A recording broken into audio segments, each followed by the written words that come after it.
Assalamualaikum warahmatullahi wabarakatuh. Salam sejahtera.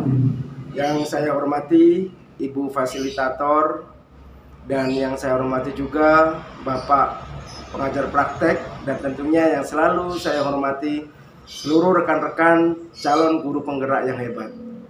Pada kesempatan ini izinkan saya untuk menyampaikan demonstrasi kontekstual mengenai pemikiran Ki Hajar Dewantara dalam mengaplikasikan dalam proses pembelajaran saya di SMA Negeri Raksa Budi. Perkenalkan, nama saya Abdurrahman Hais yang sekarang ini bertugas di SMA Negeri Raksa Budi, Kecamatan BTS Ulu, Kabupaten Musirawas, Provinsi Sumatera Selatan.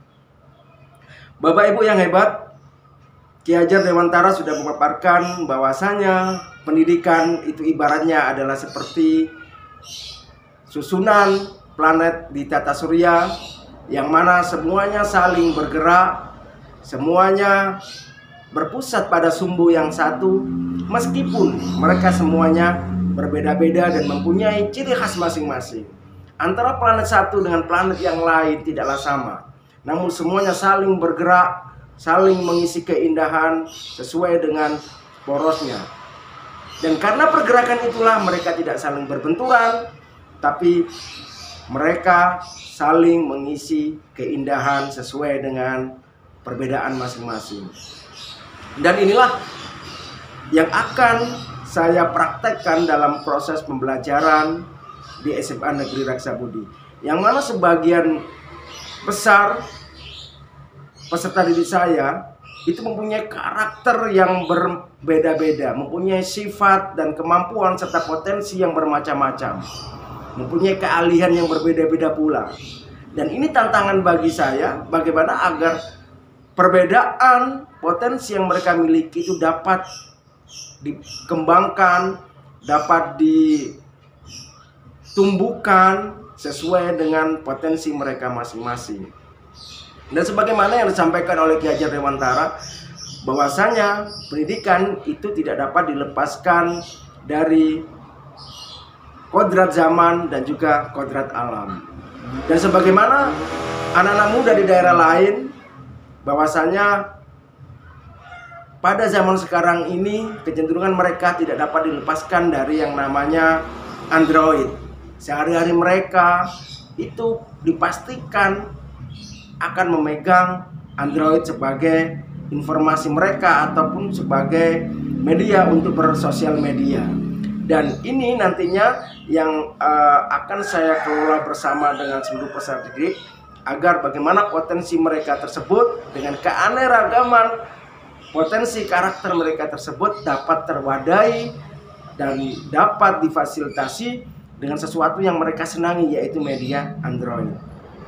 Dan pada proses pembelajaran ilmu sosiologi di kelas 12 ini, saya akan menguji peserta didik saya bagaimana pemahaman mereka selama ini tentang tema globalisasi dan juga ketimpangan sosial serta kearifan lokal yang sudah mereka pahami selama ini.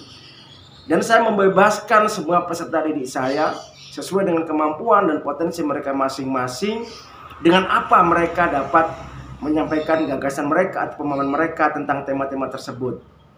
Dan banyak sekali ternyata yang bisa mereka lakukan, yang dapat mereka tuangkan dalam media bentuk video tersebut. Ada yang dalam bentuk video, ada yang dalam bentuk puisi, dan ada yang dalam bentuk lain-lain seperti mengidentifikasi, kemudian memberikan contoh dan lain-lain. Dan ini uniknya mereka dapat bergerak, mereka dapat menuangkan ide-ide dan pemikiran mereka serta pemahaman mereka mengenai tema-tema tersebut dalam sebuah bentuk video Android yang mereka pegang selama ini, dan mereka menyenangi seperti itu, serta beraneka ragam model-model yang bisa mereka sampaikan.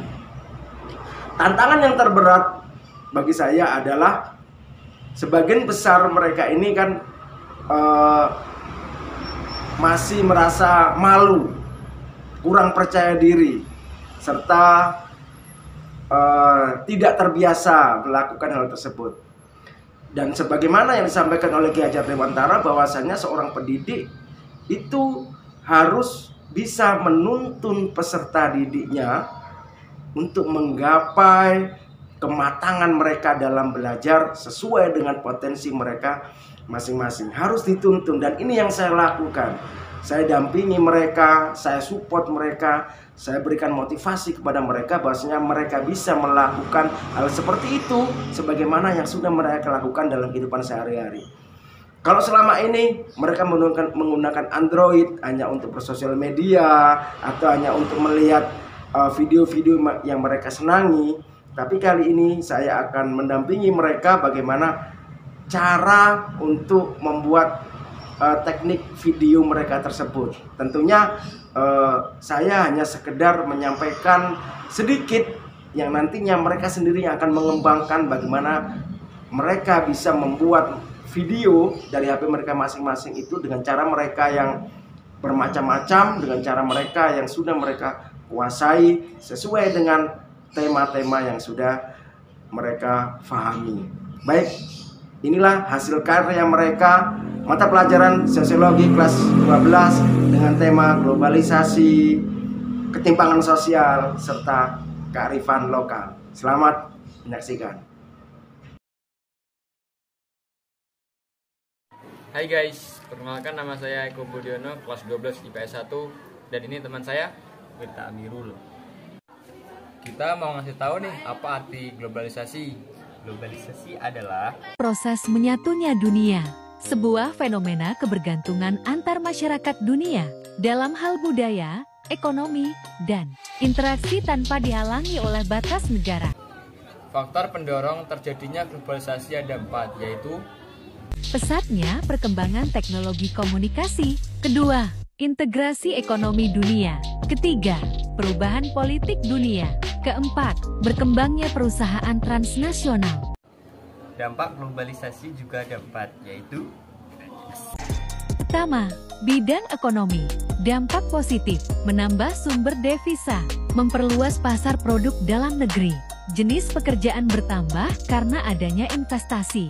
Dampak negatif, terjadi pembagian kerja dunia, mendominasinya tenaga asing. Banyak pilihan barang berdampak konsumeris. 2. Bidang sosial budaya. Dampak positif, budaya lokal mulai dikenal dunia. Kehidupan masyarakat yang maju, tumbuhnya sikap toleransi. Dampak negatif, munculnya cultural shock, berkembangnya etnosentrisme, masuknya pola hidup budaya barat. Ketiga, bidang politik. Dampak positif, pemerintahan yang baik, meningkatnya hubungan diplomatik antar negara. Pemerintahan dijalankan secara demokratis. Dampak negatif, konflik antar negara karena politik, cenderung mengikuti politik negara maju, kebijakan tidak sesuai dengan kondisi negara. Keempat, bidang teknologi dan informasi. Dampak positif, pola hidup yang serba cepat, pemanfaatan sumber daya alam yang melimpah, pesatnya perkembangan informasi dan transportasi. Dampak negatif, kejahatan di dunia maya, tergesernya tenaga manusia. Oke guys, terima kasih. Begitulah faktor-faktor dinamika terjadinya globalisasi. Saya dan teman saya ingin berpamitan. Wassalamualaikum warahmatullahi wabarakatuh. Terima kasih. See you next time. Bye-bye.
yang kami hormati, demikianlah tadi hasil karya peserta didik saya di SMA Negeri Raksabudi dalam menuangkan ide gagasan mereka serta pemahaman mereka mengenai tema-tema globalisasi, kearifan lokal, dan ketimbangan sosial yang sudah kita pelajari bersama. Dan mereka menuangkan dalam bentuk video dengan model yang beraneka ragam sesuai dengan kemampuan mereka masing-masing, sesuai dengan potensi yang mereka dapatkan.